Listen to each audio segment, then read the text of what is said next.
here are some underrated weapons. First off, we have the fake pistol, a shotgun pistol that leaves a hologram at reload, has bleeding effect, dual fire mode, which I'm not sure what on God's green earth it is. Believe it or not, it has pretty good range, does excellent damage, fire rate exceptional, capacity exceptional, good for 3 cat spam, and it has high mobility. Also, really good if you know what modules to put on it. Next, we have the Neon Tommy Gun, which this one is really iffy. You have to be good with automatic primaries, which I am.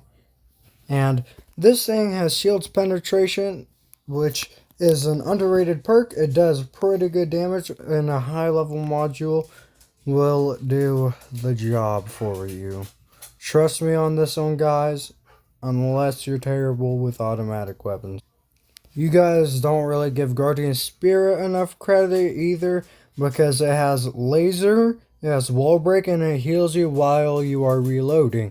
The scope on this thing is good. The damage is iffy, but hey, fire rate 69, which is good, and a capacity is 6, mobility 55, but that can be fixed if you just upgrade your gear. And honestly, pretty underrated. Another sniper, Brutal Rainbow. It has laser, wall break, and blindness, which does a lot of damage, and its fire rate is a little bit lower at 67, but has 10 capacity and mobility of 55. But once again, fix your armor, trust me. And it has a pretty good scope on it. Honestly, I just don't know if this weapon can even be closely considered bad. It's just too good.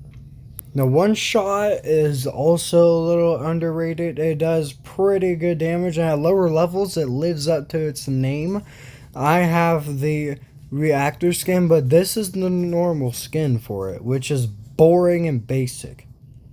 Reactor skin also makes it so you can't see the scope on this thing. The same with neon skin, and I think that's just it.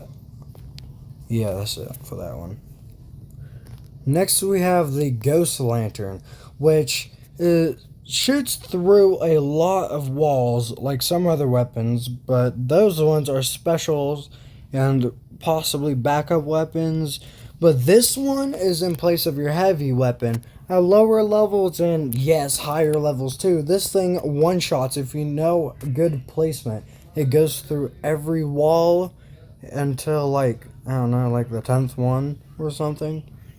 And once again, one-shots. This can also be purchased, which at first is a low level, but it's really cheap to upgrade since it is epic rarity, which is like, hold on, 100 gems to upgrade completely if you're level 65. An overall good carry, and genuinely a great weapon. Deadly Beat is also underrated. People typically use Base Booster, which is the rarity, which is terrible. But this is pretty good. It can do rocket jump pretty high. It has slow fire rate at 48, but it does lots of damage and a capacity of 8. I also forgot to read the stats for Ghost Lantern. I am so sorry. Fire rate of 21, which is really slow, but that's okay. 1 capacity per shot, kind of like poison darts. But once again, I mean, it's really not bad. It's just you have to be good with it, and it'll be good to you. Mobility pretty high at 65. Thermal Mecha Knife is also sort of underrated. It is pretty strong with an attack speed of 78, which is kind of slow, but the damage it does pays off perfectly, and mobility is also pretty high, I would say. And it disables jumps, it does burning damage and area damage, which is, well, that part's iffy. Actually,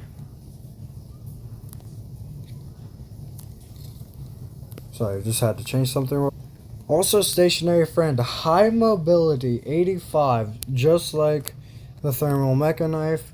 It has an attack speed of 87, disables jumps, bleeding, and gives you double jump, which is pretty good in my opinion, especially if you don't have the royal boots, I think. I don't know. Okay, so I just checked and it's berserk boots, but still good enough. My bad about that. Healing staff gives teammates healing and has an area damage, so it's kind of good if you upgrade your shiv really high, which is attack speed, which you will need if you are going to be playing knife party, which is pretty cool actually. Now I know lower levels people spam snowstorm like crazy, when the only real counter to that would be Pet Dragon. It has higher fire rate, it's a flamethrower and does burning damage, and is higher rarity, so it's going to do more damage overall than the Snowstorm, dealing 7 damage every second it does damage. This Pet Dragon has a fire rate of 99, pretty similarly to the Neutron Pulsarator. Fire rate similar to this. Alright, that should be everything for today. I will see you in the next one. Goodbye.